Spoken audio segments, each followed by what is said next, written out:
Ladies and gentlemen, dear friends, it's a special honor and privilege to welcome back to Davos His Excellency António Guterres, the Secretary General of the United Nations.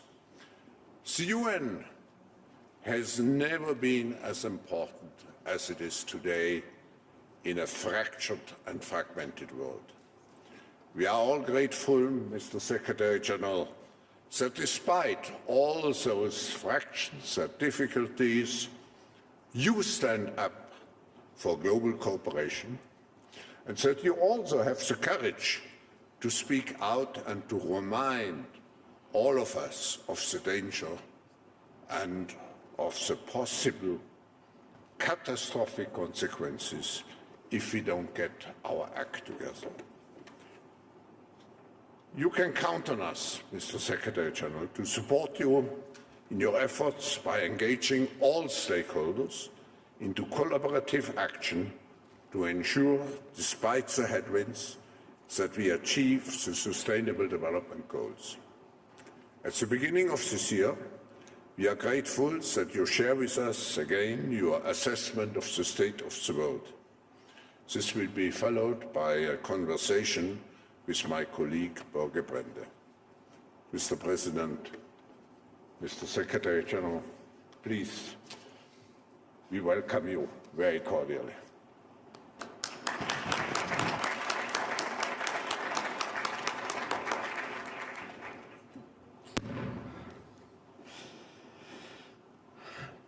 Excellencies, dear friends, thank you very much for your welcome, and thank you, dear President Schwab, for your kind words.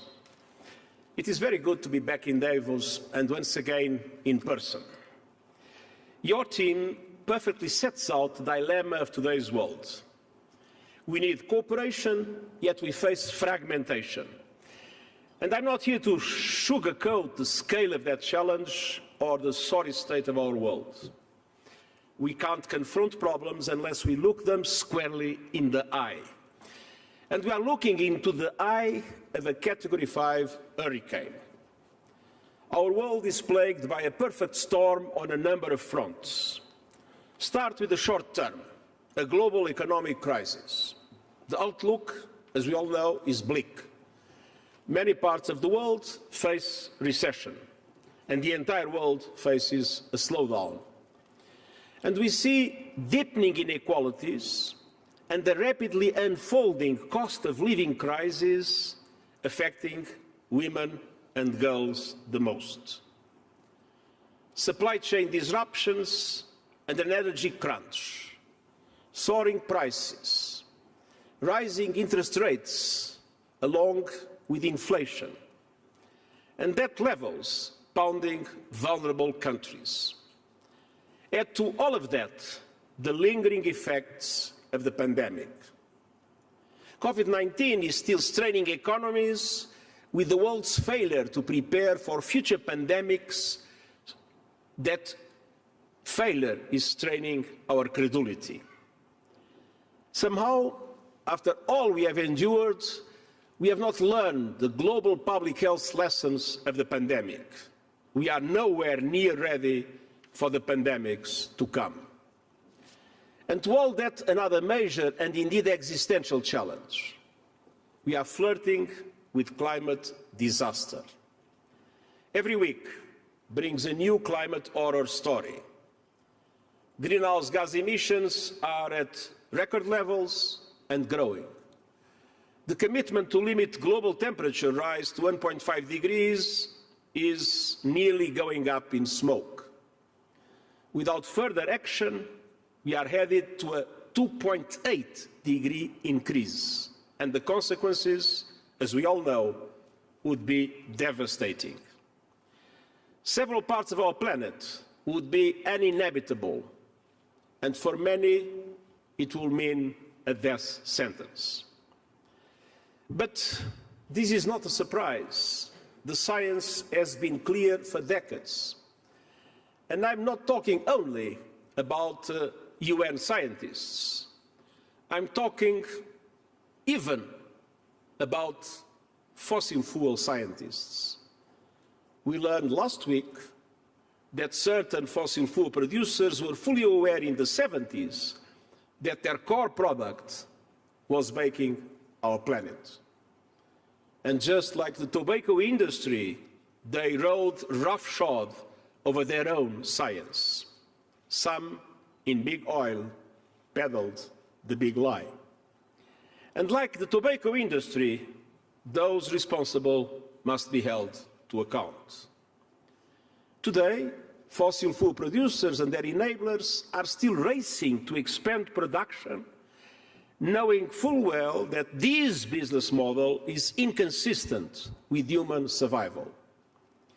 Now, this insanity belongs in science fiction, yet we know the ecosystem meltdown is cold, hard, scientific fact. Add to this toxic brew yet another combustible factor: conflict, violence, war.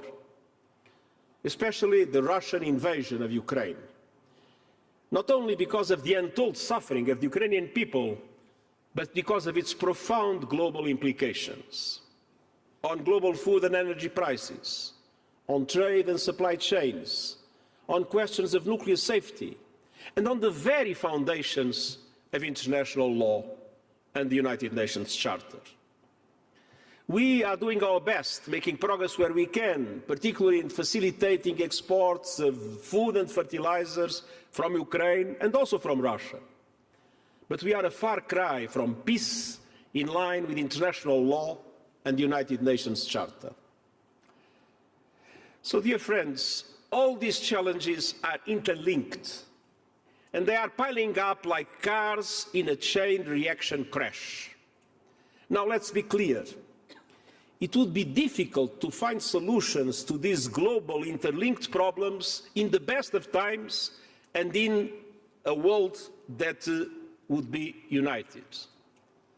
But these are far from being the best of times, and the world is far from being united. Instead, we face the gravest levels of geopolitical division and mistrust in generations, and it is undermining everything. First, the East-West divide. We risk what I've called a great fracture, the decoupling of the world's two largest economies. A tectonic drift that would create two different sets of trade rules, two dominant currencies, two internets, and two conflicting strategies on artificial intelligence. This is the last thing we need. The IMF reported that dividing the global economy into two blocks could cut global GDP by a whopping $1.4 trillion.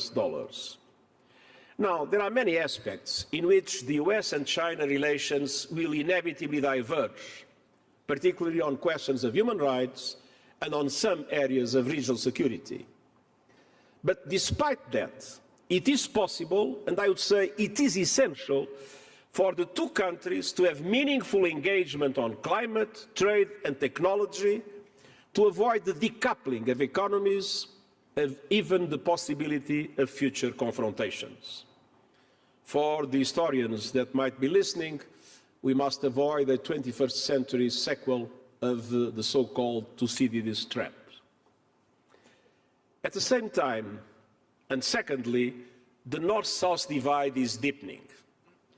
I am not convinced, in my contacts, that the wealthier world and their leaders truly grasps the degree of frustration and even anger in the global South. Frustration and anger about the gross inequity of vaccine distribution in the recent past. Frustration and anger about the pandemic recovery, with support overwhelmingly concentrated in wealthier countries that could print money. And trillions were printed in the global north, and of course, developing countries could not print money because their currencies would go out the drain. Frustration and anger about a climate crisis that is crippling countries that contributed least to global heating, and the lack of the financial resources to respond to the challenge. And frustration and anger over a morally bankrupt financial system in which systemic inequalities are amplifying societal inequalities. a system that is still routinely denying debt relief and concessional funding to vulnerable middle-income countries that are in desperate need, because the rules are not made to allow it. A system in which most of the world's poorest countries saw their debt service payments skyrocketed by 35% in the last year alone. Now, we need to bridge all these divides and we need to restore trust. How can we do it? First, by reforming and building fairness into the global financial system. Developing countries need access to finance to reduce poverty and hunger and advance the Sustainable Development Goals. I have urged the G20 to agree on a global SDG stimulus plan that would provide support to countries of the Global South, including the vulnerable middle-income ones. They need the necessary liquidity, debt relief and restructuring, as well as long-term lending to invest in sustainable development. In short, we need a new debt architecture. And multilateral development banks must change their business model. Beyond their own operations, that of course are very important, they must concentrating on multiplying their impact, leveraging massively private finance in a systematic way, providing guarantees, accepting to be first risk takers in coalitions of financial institutions to support developing countries. Without creating the conditions for massive inflow of private finance at reasonable cost to the developing world, there is simply no solution. International financial institutions are too small and the capacity to increase ODA is not to be seen in the short term. Then second, bridging divides and restoring trust means meaningful climate action, and climate action now. The battle to keep the 1.5-degree limit alive will be won or lost in these decades, on our watch. And right now, we have to confess that the battle is being lost. So we need to act together to close the emissions gap. And that means to phase out progressively coal and supercharge the renewable revolution, to end the addiction to fossil fuels, and to stop our self-defeating war on nature. On the other hand, the developed world must finally deliver on its 100 billion climate finance commitment to support developing countries. Adaptation finance must be doubled, as it was promised in Sharm el-Sheikh, and the biggest emitters, namely the G20 countries, must unite around the Climate Solidarity Pact, in which they make extra efforts in the 2020s to keep the 1.5-degree limit alive. And it doesn't work if developed countries attribute responsibility to emerging economies and emerging economies attribute responsibility to developed countries. They need to come together, to bring together all their capacities, financial and technological, with the developed ones providing financial and technical assistance to help the major emerging economies to accelerate their renewable energy transition. Because if they don't, we will not be able to reduce emissions at the level that is necessary to keep the 1.5-degree goal, I would say to keep the 2-degree goal alive. And our climate goals need the full engagement of the private sector. Now, the truth is that more and more businesses are making net zero commitments, but benchmarks and criteria are often dubious or murky. And this can mislead consumers, investors and regulators with false narratives. And it feeds a culture of climate misinformation and confusion, and leaves the door open to greenwashing.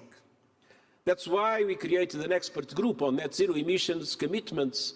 Recently, the group has issued a how-to guide for credible, accountable net zero pledges. And here at Davos, I call on all corporate leaders to act based on these guidelines, to put forward credible and transparent transition plans on how to achieve net zero, and to submit those plans before the end of the year. Now, the transition to net zero must be grounded in real emissions cuts and not relying essentially on carbon credits or shadow markets. And finally, what is true about private sector engagement on climate applies across a range of challenges. And government action is critical obviously, it is not enough. We must find avenues to boost the private sector's ability to play its full role for good. And it must be recognized that in many ways, the private sector today is leading, but it is to a certain extent undermined by government action or the lack of government action. Governments need to create the adequate regulatory and stimulus environments to support the private sector instead of maintaining rules, subsidies and other forms of action that undermine the efforts of the private sector to move forward in climate action. And business models and practices must be reworked to advance the Sustainable Development Goals. Without creating the conditions for the massive engagement of the private sector, it will be impossible to move from the billions to trillions that is needed to achieve the SDGs. To lead the way, to expand economic opportunity for women, to ensure greater engagement and cooperation for vaccine equity, to achieve global food security, and for that, we need the cooperation of the private sector to keep Ukrainian and Russian food and fertilizer exports flowing and affordable. Even in the midst of the war, the insurance sector has helped support the movement of vessels from Ukraine and Russia. And we urgently need other private sector actors to engage, such as the banking sector, the traders and the shippers. Across the spectrum of global challenges, we need private sector resourcefulness and cooperation to be able to advance in our common objectives of peace, of sustainable development and of human rights. So, Excellencies and dear friends, there are no perfect solutions in a perfect storm, but we can work to control the damage and to seize the opportunities available. And now more than ever, it's time to forge the pathways to cooperation in our fragmented world, to adopt multilateral solutions, to bring trust to where trust is badly needed, because the world cannot wait, and I thank you for your patience.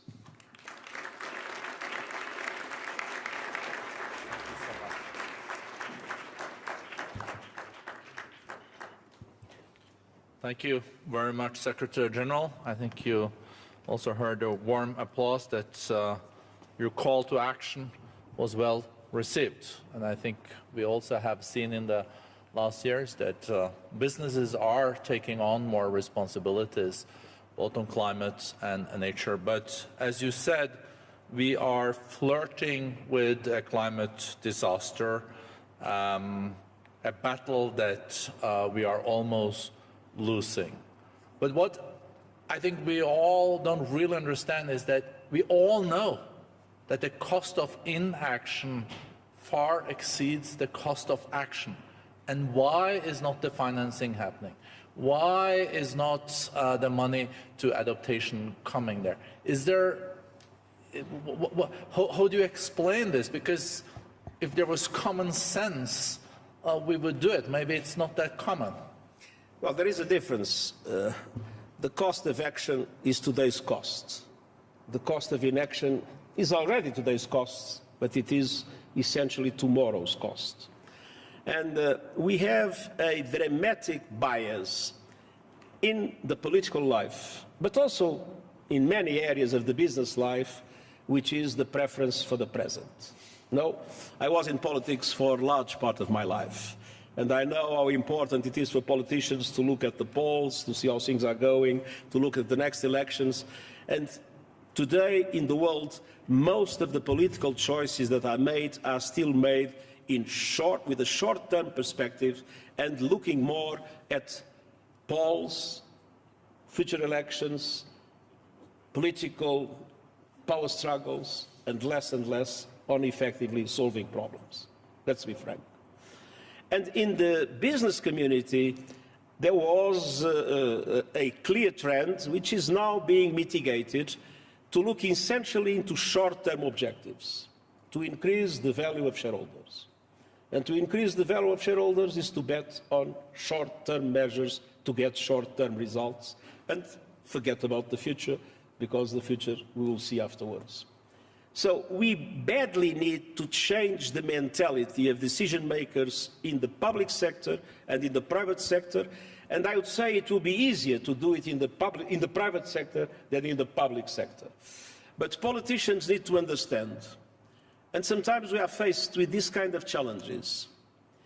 It is better to take today decisions that will eventually be not popular, but it will be essential to be able to shape the public opinion itself. My experience when I was in government is that when I was following the polls, I would have problems in the short term. And then when I was able to show leadership and go even to what was the prevailing trend of the opinion and take the decisions that were necessary to ensure the future of my country at the time, that in the end would pay. So my appeal to decision makers in the public and the private sector is don't look about what's going to happen to you tomorrow, look into what's going to happen to all of us in the future, and to be honest, it is already happening now. Thank you. And I think what we would hope for is that people that aspire to be leaders, both in business and in governments, also think about what kind of legacy they want to leave. And we need to create systems of stimulus that benefit long-term thinking, instead of the present systems that theoretically are conceived to benefit short-term results. And I guess this is very important. Social media is maybe not helping when it comes to incentivizing long-term thinking. No, I mean, we have in social media all kinds of things. We have fantastic contributions to social media for the most noble causes of humankind. And we have also the problems, in my opinion, of the business model of social media, in which, of course, the interest is to have as much interactions as possible and to reach as much people as possible. And as we know from traditional media, that what is news is not when a dog bites a man. What is news is when a man bites a dog. The algorithms and the business model of social media are constructed in such a way that they tend to expand the, I would say, the informations, the positions, the ideas that are more extreme, that are more controversial, that create more trouble. And so I think it's not a question of censorship that will solve the problem. The question is the business model needs to be redesigned, the algorithms need to be redesigned in order not to be based on evil to make profit. No, it's such a good point. You know, when we grew up and read the papers, the editor took the pride in everything being correct in the paper. And now there's no editing. It's up to the individual to then assess if this is true or not. Yes, but there is a responsibility of the platforms. I mean, one can argue if we have something, as you mentioned, in the media, and if someone is attacked in a way that is wrong, there is a possibility to go to the court. In social media, there is no responsibility. And I can understand the argument of social media platforms saying, well, this is put by people, so it's not our responsibility. But the truth is that the algorithms are made in such a way that they amplify in a preferential way a certain number of things.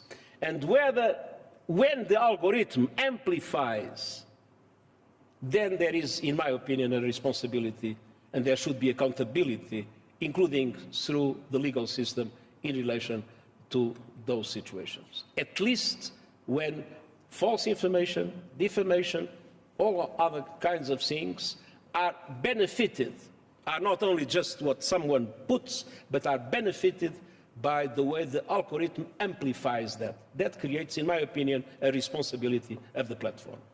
No, thank you very much for that. Reflecting on the state of the world and listening to your very powerful speech, I was reflecting, have you ever in your career seen such a complex geopolitical and geoeconomic landscape? Let's be clear. I think we are in the worst situation I remember in my lifetime. I mean, I have not lived the Second World War. If I had lived the Second World War, what I'm saying now would not make sense. But I really think we are in the worst situation of my lifetime. First of all, the climate threat is coming to a point of no return. We are using 1.6 planets, and we have only one planet to use.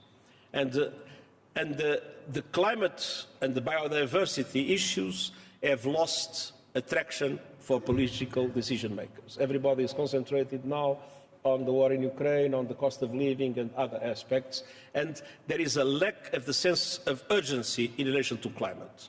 And the question of climate, together with the question of biodiversity, is an existential threat that today is very close to a tipping point that makes catastrophes totally irreversible. And that would not be the case 10 or 20 years ago. We still had much more time to act, and we have not used that time to act sufficiently. So now we are on the verge of the irreversible changes that will completely undermine the future of the life in the planet as we today see it. Second, the geopolitical divide is different from what it was during the Cold War. The Cold War was easier because we had two blocks, and those two blocks had clear rules of engagement. They would create as much trouble as possible to the other bloc, but they had mechanisms to guarantee that if the trouble would become a threat to the two blocs themselves, they would stop whatever was happening by proxy anywhere in the world. Those mechanisms that were particularly relevant in relation to the nuclear disarmament and to the nuclear control mechanisms, those mechanisms have lost existence or lost capacity. People got used to the 90s, to the beginning of the 20th century, to the idea of the end of history, and there is no more a risk of a global confrontation. And so the confrontations today are more dangerous because there are less mechanisms to make sure that they do not get out of control. And this is what, for me, is worrying. On the other hand, in the two blocs, we had a total decoupling. But the total decoupling that existed with the two blocs was in a completely different global economic situation. This was before the great globalization surge. The great globalization surge was in the 90s. And now we leave the global globalization surge. Our economies became completely interlinked, north and south, east and west. And now there is a new divide that is coming with the risk of decoupling that I mentioned. And I think it is absolutely crucial that independently of the difference that exists, we are facing two cultural systems, two ideological systems, two historic memories, two political systems in many aspects, but we can't afford not to have the United States and its allies and China having a serious discussion on the questions relating to climate, to trade and to technology, and to find the forms of cooperation or regulation that are necessary to avoid a decoupling that would be a disaster of the global economy and to avoid the risks of future confrontations. Because today we start to quarrel about the economic things, being it semiconductors, access or other of this nature, and tomorrow you might be quarreling about more serious issues because there are some irritating factors that are there on the ground, some geopolitical problems that are not solved in the region. We have the Taiwan question, we have others. So it is absolutely essential, first of all, to be careful in controlling the risky situations and at the same time to establish mechanisms that rescue our global economy. Talking about decoupling, and you also mentioned it in your speech, Secretary General, if there is a full decoupling, it will shave off a lot of growth, and we will lose out on prosperity, there will be more poverty. But don't you foresee, if there is decoupling, that could be just for like 10% of the goods. It could be related to national security, semiconductors, some technologies. And if you then can continue to trade on 90% of the goods, we're much better off. I think what you're addressing is that a full decoupling will be a catastrophe. That's what we are seeing. What you said is what we are seeing now. I mean, as far as I understand, the trade between China and the US is growing. And the decoupling that is being tried is essentially in relation to technology. And we know the semiconductor situation. China still has a huge dependency on semiconductors, especially the semiconductors of the, I would say, more sophisticated dimension. They essentially are produced by Taiwan at the present moment, most of them. So there has been some attempts to limit the access of China to these kind of semiconductors, and also to the machines that produce them. And the biggest producer is the Netherlands. And the Netherlands are reacting because they would like to keep their market, which is perfectly understandable. So for the moment, this is limited to certain areas of technology. The problem is that these areas of technology will shape the future economy. And so the risk is that if there is not a serious negotiation in relation to trade and technology, and I believe that serious negotiation is still possible, if there is no serious negotiation in relation to these areas, we might have consequences in the future when the areas that are now relatively minor in the global economy will probably become the central aspects of the future global economy that will be much more technological based than the present one. And I think, unfortunately, you're right on this, because the rivalry between G2 is also based on controlling those technologies. The idea that we can live with a G2 is an idea that should be put aside. The G2 would mean a G0. It would mean that we would not have the capacity to bring together the resources, the energy, the capacities, the technologies that we need to face the challenges that we are facing. Because climate will not respect the G2, demography will not respect the G2, and the dramatic situation of developing countries will not respect the G2. Secretary General, last question. I wish we could have continued.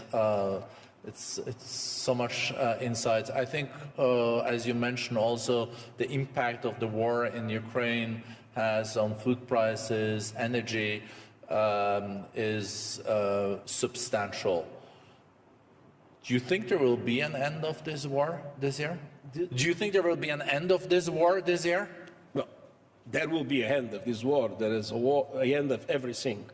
But I do not see an end of the war in the immediate future, unfortunately. I mean, I do not see a chance at the present moment to have a serious peace negotiation between the two parties. Let's be clear, the Russian invasion of the Ukraine, that was in violation of international law and the values of the Charter, has created a situation in which, because to a large extent, the two sides have a basic disagreement on the past. And it's always very difficult to solve disagreements on the past. Two different ideas about what the Russian Empire was, what the nationalities were, and two different ideas about what today are Ukrainians and are Russians. It is clear that, in my opinion, this makes it more difficult to find a solution. But that solution needs to be based on international law and needs to respect the territorial integrity of Ukraine. And I don't see conditions for that to happen in the immediate future. What we are doing, and we are very strongly engaged, is in relation to the Black Sea Grain Initiative, which I must say it's quite amazing that with two countries in war it's possible to have an agreement in this regard, but also the Russian exports that are necessary for the global food security.